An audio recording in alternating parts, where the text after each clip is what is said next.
अरे बहू को क्या हुआ नीरव? वो उल्टियां क्यों कर रही है भाई? कल रात तुम बाहर गए थे तो कुछ उल्टा सीधा तो नहीं खा लिया? बाबूजी खुशखबरी है, अब आपका बेटा पापा और आप दादा बनने वाले हैं। ये सुनकर किशोरीलाल बहुत खुश हुआ। कुछ देर बाद दिशा ने कहा, नीरव मेरा समोसे खाने का बड़ा मन कर रहा है, लेकिन आलू, तुम जानते हो ना मुझे आलू से एलर्जी है। ये सुनकर किशोरीलाल ने कहा, थोड़ी देर रुको बहू, मैं अभी तुम्हारे लिए बिना आलू के समोसे बना देता हूँ। हैं? बिना आलू के समोसे? कुछ देर बाद किशोरीलाल बिना आलू के समोसे बनाकर ले आता है। उन समोसों को खाकर दिशा बहुत खुश होती है। वाह बाबूजी, ये तो सचमुच के कमाल के बने, वो भी बिना आलू के। अब तुम्हारा जब भी मन करे तुम मुझे बताना, मैं तुम्हारे लिए ये बना दूंगा। ऐसे ही समय बीता और दिशा के 9 महीने पूरे हो गए। उसे लेबर पेन उठा। उसे अस्पताल ले जाया गया, जहां उसने एक बेटी को जन्म दिया। घर में सब बहुत खुश थे। सारा घर बच्चे की किलकारियों से गूंज उठा। फिर एक रोज, अरे ये क्या बाबूजी, जब से घर में बच्चा आया है आपने तो बिल्कुल काम करना ही छोड़ दिया है। आपको पता भी है बच्चे पालना कितना मुश्किल होता है। मैं अकेली थक जाती हूँ। अब सास नहीं है तो क्या हुआ, आप तो मेरी मदद कर सकते हैं ना। ये कैसी बातें कर रही हो बहू? आधे से ज्यादा काम तो मैं ही निपटा देता हूँ। बताओ कौन सा काम रह गया? सुबह से फ्रिज बिल्कुल खाली पड़ा है, घर में बिल्कुल भी सब्जी नहीं है। आपको वो नहीं दिखाई दे रही? जब देखो बस टीवी देखने में व्यस्त रहते हो। अच्छा, सब्जी नहीं है तो पहले बता देती। खैर कोई नहीं, मैं अभी ले आता हूँ। किशोरीलाल की बहू ने कब उसे घर के मुखिया से नौकर बना दिया उसे पता ही नहीं चला। वैसे तो पत्नी के जाने के बाद किशोरीलाल ने अकेले ही सारे घर को संभाला, लेकिन बहू के आने के बाद भी ज्यादातर काम किशोरीलाल ही करता। एक रोज किशोरीलाल को बुखार था। वो कमरे में दवाई खाकर लेटे हुए थे, तो वहीं दूसरी तरफ उनकी बहू दिशा अपने कमरे में अपनी माँ के साथ फोन पर व्यस्त थी।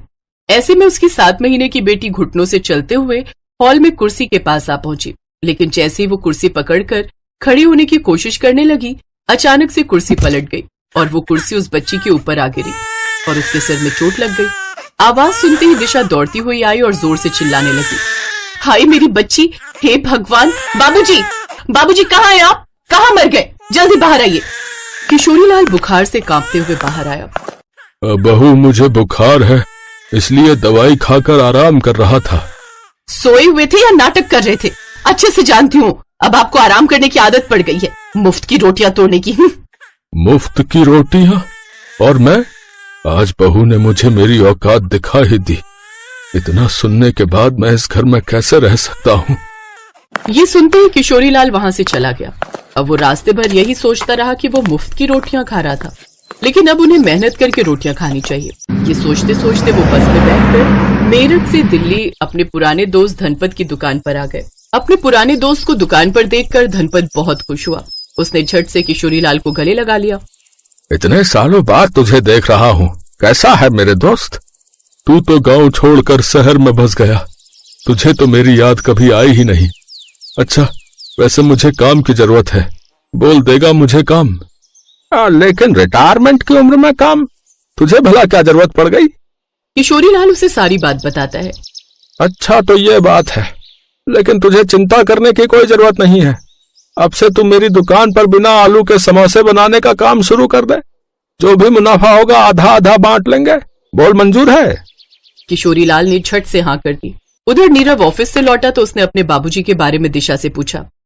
वो बाबूजी कह रहे थे उनका बड़ा मन है हरिद्वार जाने का। अब वो कुछ महीने वहीं रहना चाहते हैं और पूजा पाठ में मन लगाना चाहते हैं। लेकिन यूं अचानक? इधर किशोरीलाल ने बिना आलू के समोसे बनाने शुरू कर दिए। पहले दिन ही बिना आलू के समोसों का नाम सुनकर तो पब्लिक जैसे खाने पर टूट पड़ी। पहले दिन ही उनकी खूब बिक्री हुई। आज किशोरीलाल को गर्व था कि वो किसी के टुकड़ों पर पलने वाले कुत्ते नहीं हैं। बिना आलू के समोसे ने शहर में धूम मचा दी। फिर क्या था, उसने दिल खोलकर नोट छापने शुरू किए और फिर 8 महीने में किशोरीलाल ने खुद की दुकान खोल ली। धनपत को थोड़ा दुख तो हुआ, लेकिन दोस्ती के आगे सब कुर्बान था। इधर कई महीने बीत जाने पर भी जब किशोरीलाल घर नहीं लौटा तो नीरव को उसकी चिंता सताने लगी। वो अपने पिता को ढूंढने लगा, लेकिन उसे वो कहीं नहीं मिले। उसने पुलिस में भी रिपोर्ट दर्ज करवाई, लेकिन पुलिस को भी वो कहीं नहीं मिले। थक हार कर नीरव ने तलाश करना बंद कर दिया, लेकिन आज भी उसकी नजर हमेशा दीवार पर ही टिकी रहती। न जाने बाबूजी कहाँ चले गए। उनके बिना ये घर बड़ा सूना सूना सा लगता है।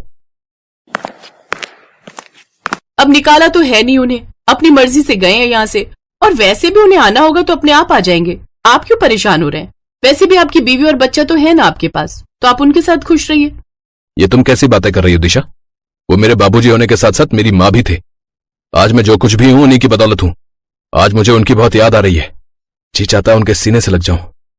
ये कहते हुए नीरव की आंखें भर आईं। ऐसे ही समय बीता।